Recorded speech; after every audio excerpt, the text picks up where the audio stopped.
I sound like an old person. Or the Zoom thing. The Zoom. That's okay. I call Facebook the Facebook all the time.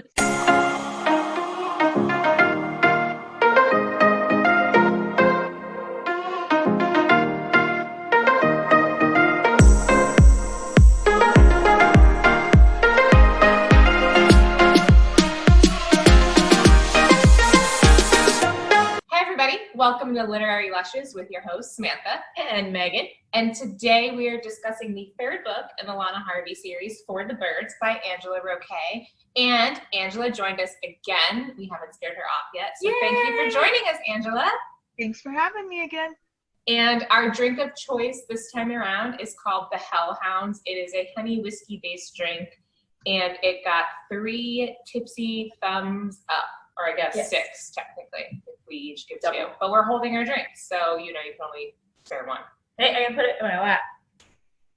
Oh, so for those who are listening and just heard that's probably sounded weird. Sam and I are in a pillow fort. I don't know why I want to call it a tent fort, and that's not what that is. It's a pillow fort. And so if you see our drink video, or if you're on Patreon, you can actually see the beautiful structure. Yes. That we created. But anyways, so when I said put it between, in my lap, I meant because I'm on the floor. Hubba. Yeah. So anyways, off topic. There I go again. I gotta watch that. All right, here we go. I'm good. And we are also wearing Reaper's Ink pajamas that you can get off of Angela Roquet's Cafe Press merch website. Yes. If I said that correctly. And you can actually go to her website and it has the link to it. Yes. So it goes right to it. And so the PJ pants are really comfy. Oh, I love the PJ pants. And they got pockets. They have pockets. Huge. Now I'm going to have to get a pair. Yeah. And I think they have like 6 color options for the pants. And so Megan and I were on the phone and we're like, okay, what color do you like? Do you like this one? Or do you like this one? Do you like this one or do you like this one? Because you could toggle back and forth and it shows the picture with the shirt so you can see what it would look like. And I went for lumberjack plaid and I went for my black and white gray plaid. Yeah, because plaid is very pajama-y. Yes. So. And I think Lana actually wears a plaid shirt at one point in this book. Doesn't she wear Bub's plaid shirt? Yes. Are they on the houseboat? Yeah. Yeah, I love Bub, but I kind of gave him that schmucky, rich air about him where he's got the fancy penthouse in Pandemonium City, and then he's got the, his little country estate out in, and I probably pronounce it different, Tartarus. Is that right? That's how I say it, yeah. And we all know I could say it. For mispronouncing. A nice houseboat. Because why not? Yeah. He grew a little bit more on me this book than the last book. There were a few people that were split about those early love interests, but Bob was definitely, he definitely had fewer restrictions to work with. His morals were just slightly looser, and so. Especially coming from Malik, who was so a goody. So when I saw him in the book that I was reading, it hurt a little bit because I knew why he was so being like. At first, I was like, "Man, you are being an ass." I'm like, "Well, maybe he's being an ass because he's hurting." And then it came out like he still, loved her and all that stuff. And I was like, "Aw, poor baby." I'm like, "But you really only have yourself to blame for that, buddy." Yeah, you were kind of a butthole when he was the traditional. I think in a lot of the books I read, you always had that kind of alpha male that felt like he was entitled to take charge and boss around the female heroine. And, then you read the stuff like Anita Blake, Laurel Hamilton's, and it's kind of like where she thought, to hell with this. That trope is gone. We're blowing it out of the water. And even though, you read a lot of that, and it felt natural writing it, and then I started reading Laurel Hamilton, it's like, no, that's right. If I'm going to have a heroine, she should be the heroine, not damn straight little puppet of the hero in the background. So, and I think that's why I like Bub, because he's like, I care for you, but I also know that you can handle yourself. Although you get in so much trouble, maybe I should, he kind of makes a joke of it. You do get in a lot of trouble, so maybe I should protect you a little bit. I liked how the one part she was describing the difference between the two. And she said with Bub, he will sit there and let her fight the battle. But as soon as she calls uncle, he will jump in to help her. Yeah. But he will let her do her own thing for a while, but then when she, difference in being viewed as being someone's possession and being someone's equal. And exactly. I think for like the Reapers, especially in Eternity and Limbo City, them being like a newer race, being younger, like 300 years versus several thousand years or something like that, that it's another excuse for the male characters to treat them as lesser than. Yeah. Which is funny because Malik was so disconnected from reality, for lack of a better term. Like, he didn't know how anything worked in Limbo City. I think she even said, like, he was, when he was with her, he was trying to be a little more social. He wore jeans. He did this. But as soon as they weren't together more, he stopped going to social things. He went back to his work robes. And yeah. So, yeah. It's an interesting dynamic. Bub versus Malik. I mean, and they both sound very attractive. So I still imagine Tom Hiddleston as Bub. Tom Hiddleston. Yes.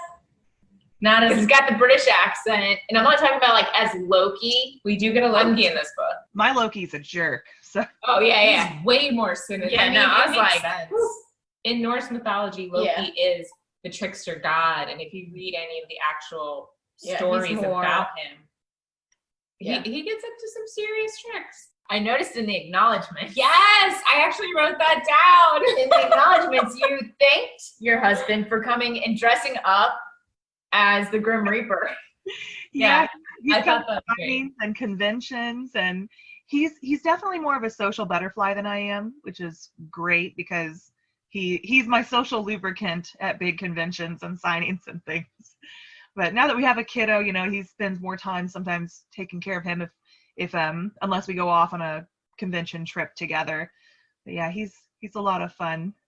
So for my niece Cheyenne, who did the box opening with us of the wonderful gift you sent us, she wanted to know, how long did it take to write your first book? Oh boy. I'd say off and on because I was doing different things when I first started writing. So it was never like a full-time writer deal until the last 5 years. So that one probably took me, first draft, maybe 9 months. And then then my sister asked me to ask you. They asked me, whatever. She said, what book took you the longest to write, and how long did it take you? Oh my gosh. The one I am currently writing, I've been working on for over a year now. And I say over a year, there's been lots of gaps for various reasons. In fact, I broke off and wrote like a whole 25,000 word novella in between working on it. But it's the 8th book in a series. Later books in a series always take me longer, especially the last book of a series, because I get very nervous and uptight that I'm going to leave some, loose end or not answer some unresolved issue. And so I have like a running flow chart of all the things I have to somehow slip in and make it not seem like oh, by the way. So also it's taken me longer because I've hit the usual word count mark, which should be my hooray, celebrate time. And now I'm like 5,000 words past where I normally would stop, like where I set my finish line, and I have at least another 15,000 to go. So it's kind of been one of those drags of, oh my God, is this book ever going to end? But once again, last book in the series. So yeah, it's Out for Blood. It's book 8 in my Blood Vice series. Okay. Which is on our list to add in the rotation when we finish the Lana Harvey series. Because we basically just want to keep talking to you forever. Yes. So. Well, I'd love to keep talking to you guys forever too. Aww, special. So thank you for answering their questions. Yes.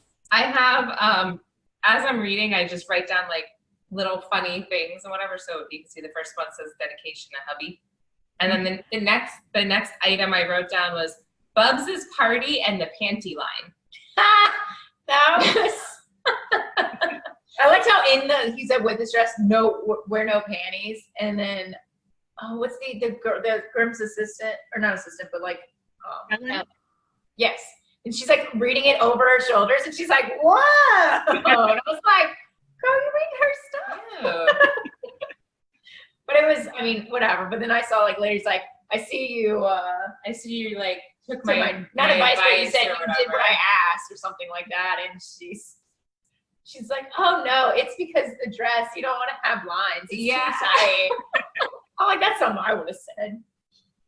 It was great. And then I loved how then they go back upstairs and then he like passes out from exhaustion before they even do anything. And I was like, that's real life right there. Yeah, that is very real. The honeymoon's over. So but you know. Totally intending to do stuff and then which I know we are at the beginning stages of her and Bub's relationship, but it is a thought that she has throughout the book of, well, you know, he is a demon from hell. He does have like a very long list of past loves.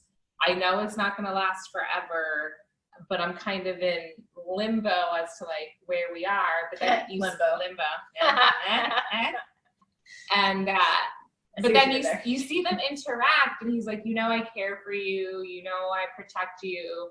And there's that whole scene where, when I want to talk about them being naked in a second, but there's the whole scene when they're on the top of the mountain, and he's like, don't you trust me? And she's like, catch me, and freaking jumps off the side of the mountain. And he obviously. That was a great way to avoid that question, by the way, which I would recommend for anybody to really do when you're trying. He's like, oh, what are your secrets? Don't you trust me? Yeah, watch. I'm going to go jump off a bridge or off a mountain, and I want you to catch me. I mean, unless your boyfriend is the prince of hell and can reach down and save you with his army of flies. But I had fun working with their dynamic. And let me tell you, I've had my fair share of train wreck relationships to draw inspiration from. So, but yeah, you know, so I think it was fun kind of picking and exploring. Of course, I've never jumped off a cliff to prove that I trusted someone, but you know, I don't even think I've gone so far as to do the trust fall and, you know. But I enjoyed their dynamic, and I'm excited to see either way how the relationship turns out. Yeah.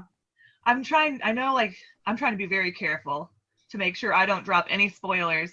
And so I'm trying to remember like into the series where, because it's been a while since I've written these, and I've written like whole other series in the meantime. But so if I'm vague about anything, feel free to ask, or feel free to say no spoilers, or so I'm very careful. But yeah. Oh, I think I did mention to you guys that I'm doing a spin-off series. Yes. Okay. All right. Yeah, I have But 5 books talk outlined. about it again. I have 5 books outlined, so we'll see how it goes. There's just been so many people asking, and then I've had a few other author friends do these spin-offs, and then you keep hearing about like even like the spin-off shows, like Game of Thrones is supposed to be having a spin-off show. So I hope that it's a smooth process of slipping back inside Lana's head and trying to. I'll have to reread the whole series again and take notes and get into her mindset. Yeah, because I've done 8 books now for Jenna with my Blood Vice series. So the personality-wise, I keep thinking like the difference between these characters and doing first person, especially for so many different series. You don't want the voice to be the same. Right. I'm going to talk about Lana's naked bodies. Yeah, Lana's day off with Bub and their naked adventure. First of all, I mean, I know they're immortal, but running up a mountain naked is brave. Yep, I'd say so. You know what's funny is I was reading that and I'm like, I must have missed the part where they got, like, I know she met him out on the dock naked and they had their coffee, and I'm like, I must have missed the part where they got clothes, because there's no way they went up that. So I'm glad you explained that. No, they really. I thought they somehow at some point, and I missed that line somehow. So they were naked. Yeah, because she even talks about like when they're running across the field to get to the mountain, like she would like let him catch up, and she could feel his like warm skin. Yeah, well, I didn't know that meant like his whole body. I thought like his arm. Skin on skin. Okay, that makes that scene a little bit different. Although then, of course, like I was like, like a naked running man probably doesn't look that great from the front. Oh goodness. You know, from the back, probably not so bad, but you know.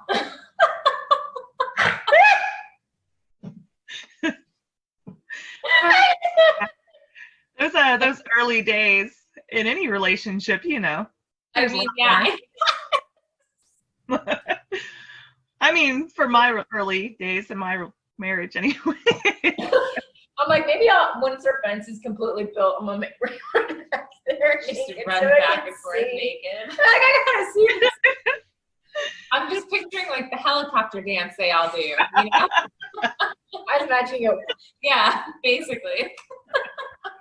I'm like, this is a very erotic scene, except then I thought about it and I'm like, And now I'm understanding why Lana was able to outrun him, because I can't imagine for a guy that's easy to run like that.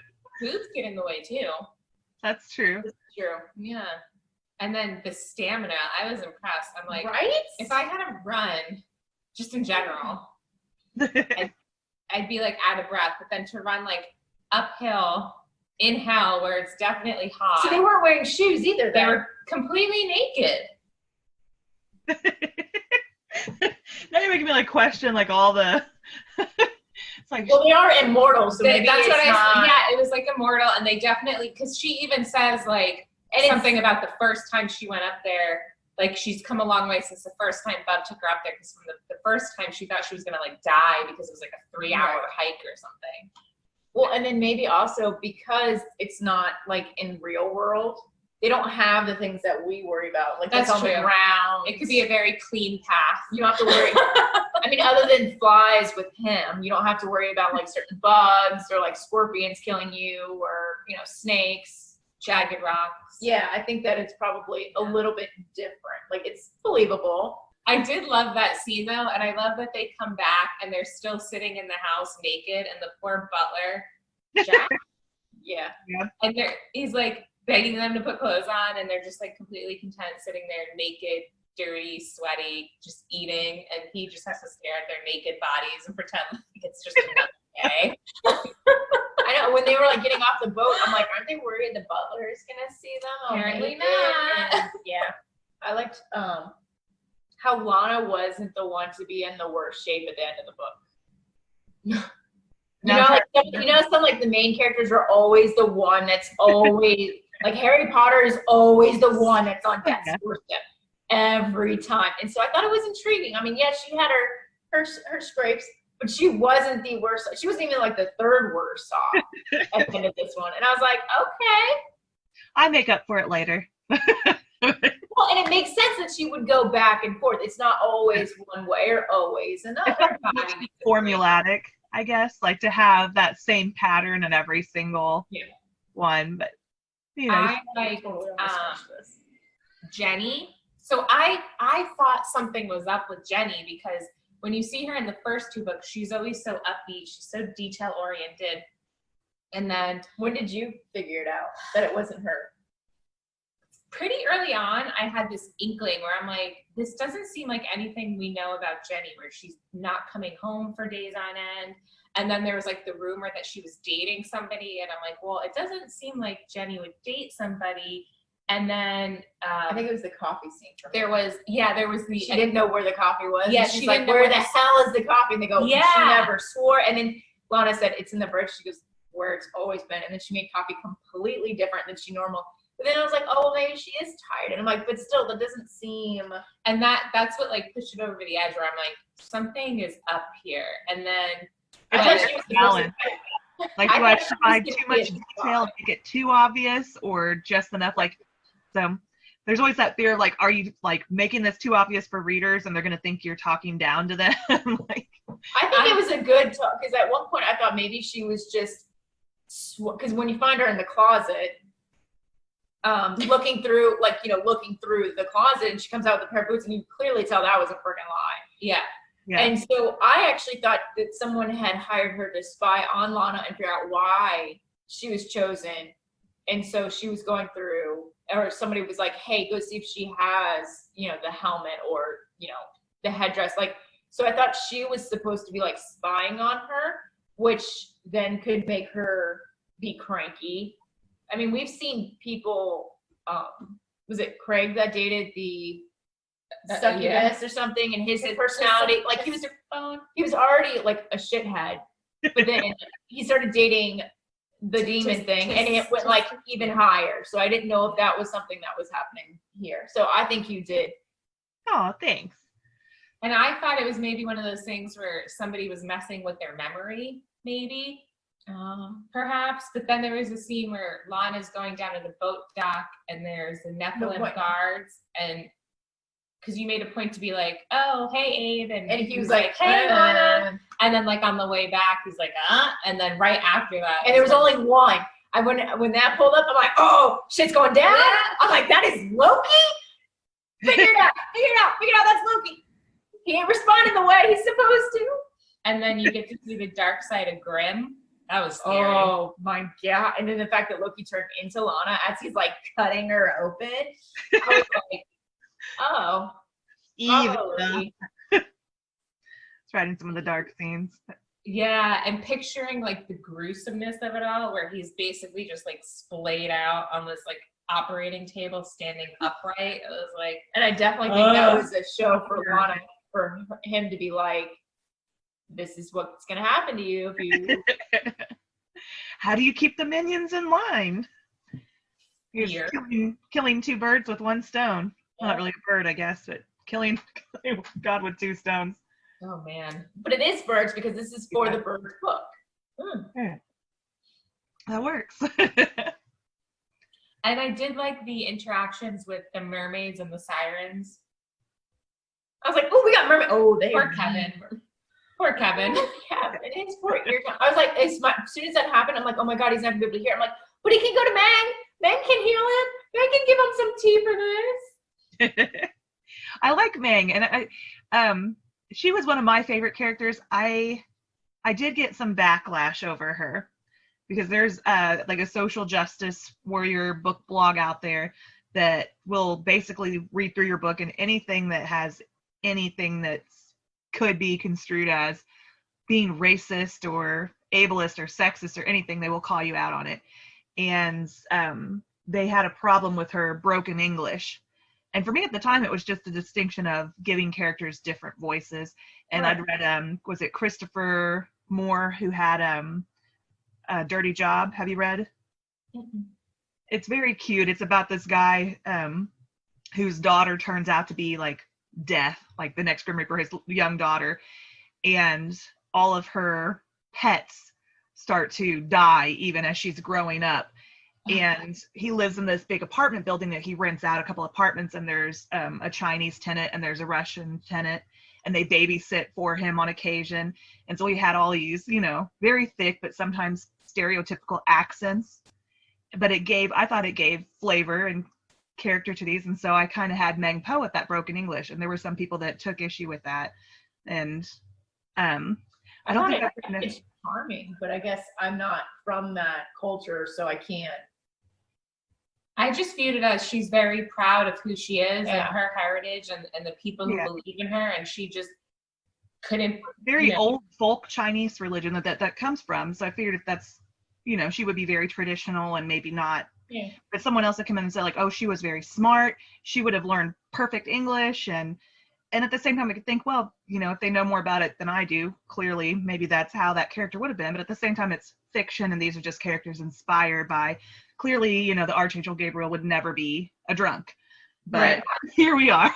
So. I mean, and I also kind of view Meng as, because she's so proud, and like you could tell she has like this utter distaste for Lana, because she, damn well she knows her name, but she calls her Reaper, and I'm like, maybe it's just one of those things where like she just doesn't want to be bothered, and she's just going to take as little time as possible. And she plays a bigger role later on, and so like at the risk of spoilers or anything, but I mean, I think it's clear from even the first book, like she came over here because she was expecting to be more involved in the soul purification process at the factory, and instead she's kind of been tossed off to the side as, oh, you're our urgent care in Limbo City now, congratulations.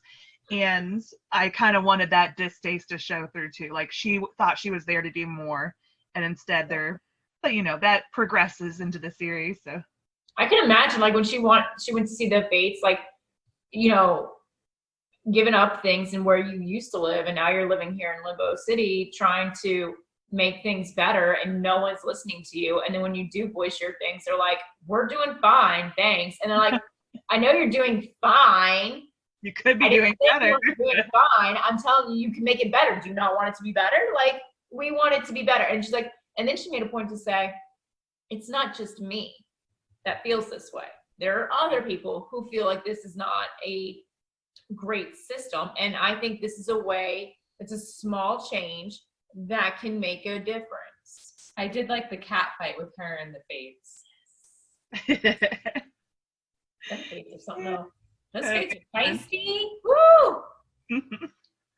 I had fun. I had fun with all those characters. So with Gabriel, I actually went back because the first time you see Gabriel in this book is when they're still, they have friction. I think he was only brought in twice. Yeah, but when you first see him at Purgatory Lounge, he's hammered. They're still having their falling out, and the whole scene is awkward. And then he comes around at the end. And at the end of the book, I actually went back and reread that scene because I was like, wait, was Loki like pretending to be Gabriel at that point? Like, I actually thought that everything. Yeah, I was like, because that could explain a lot of like the weirdness. And then I reread it and I'm like, oh, I don't think so. But at that point when Loki was introduced, I'm like, my God, he could be, anybody. Like with Gabriel there, and it's kind of that whole you have the boyfriend possessiveness, and then you have like the friend big brother possessiveness, where it's okay for them to date a bad girl, but heaven forbid you date a bad boy. Yeah. And there was very much that dynamic I was trying to work into there for him. So I liked when he said at the end with the poker game, he's like, and I never want to play poker with him. He probably cheats. And she's like, and you don't? I was like, it's funny. So I'm intrigued that now that he's joined the House, that in the politic games, I'm like, oh, he's going to be a big player in the fourth book. I do really like Lana and Gabriel's relationship because I like the fact that they could be friends and there's no romance involved. Yeah, it's nice. You don't see that in a lot of books. Yeah, it felt necessary. I've had a few close guy friends like that, like close enough to where we absolutely never would have dated, but so close that after a drunken night at the bar, we had no problem snuggling up on a couch and falling asleep next to each other. And yeah, there's just that idea that, oh, friendships like that just don't exist, but they very much can. So. Oh, then I just wrote Loki and Kame - go fuck yourself. Yeah. I did really like Loki's, I mean, of course he's a trickster god, so I did like his interactions with everybody because you just really just wanted to like reach into the pages and just strangle the crap out of him. Yeah. And his interaction with Kame, and Kame was like, I'm basically like paying you, and he would morph into Kame and be like, yeah. I know, I like to just like looking at their skill set, and especially a skill like that, you think, what could they do that would have the biggest impact? And I think the one, I think you guys had mentioned too, when Grimm has him laid out on the table and he turns into Lana, like that right there is the total mind fuck. Yeah. So. And he knew it was gonna be too. He knew. But and that's, tricksy God. And then he screamed, and he screamed in her voice. I can't. Nope. And he kept changing into a lot of different people that she knew. And I thought I was like, oh. Yeah. Because you have that skill, that they use it to do what you wanted. But there's something I've noticed, and I it's one of those things you don't pick up on in your writing style until you've written a lot of books. But that first series, you guys have a general idea of who the big bad is, right? Seth. Yeah, at least we hope so. Yeah. Yeah. Well, he's mentioned, but I think he's already dropped off the grid for now, hasn't he? Yes. Yeah. In my Blood Vice series, I did the same thing. Like, you have this big bad that always seems to be mostly in the background and not really have much page time, but there's all these little minions and like the I feel like I played too many Mario Brothers games as a kid. Like these are the little mini bad guys, and you don't get to the big bad until the very end, kind of deal. I was just gonna say it makes it seem like a formidable foe when you finally get the big boss battle at the end. Yeah. You know, like, and it just makes it so much better when they defeat the boss. Well, and then it also doesn't seem like the little Repetitive. battles that you had throughout the series didn't connect. So then if you had somebody who was pulling strings and had reasonings for each thing, then it kind of like brings it all together as like a collective rather than individual. I think that's best for like first person narratives too, because like if you have a third person, you always want to get inside the bad guy's head and give them chapters throughout the book. But with first person, when it's hard to do that, then you start to feel like, are they like a totally inadequate hero, heroine if they keep encountering this big bad guy and keep failing over and over? But if they're just facing as minions, you can give them victories along the way without not killing the entire arc of the series. And it's like, I love the Harry Potter series. It's obviously total Potter file, but I remember reading the books and being like, okay, and we all know the book is going to end with Harry interacting with Voldemort, and every out book of sheer dumb luck, he's going to survive until the last book, you know, and it was like almost predictable. Every book, it was Harry versus Lord Voldemort at the end of every single book. And I still think Harry wasn't the chosen one. I think it's this is a conversation for another day. But it's what's his name? I don't know. There's so many characters. And what's the other kid who was also Ron, Neville? Neville.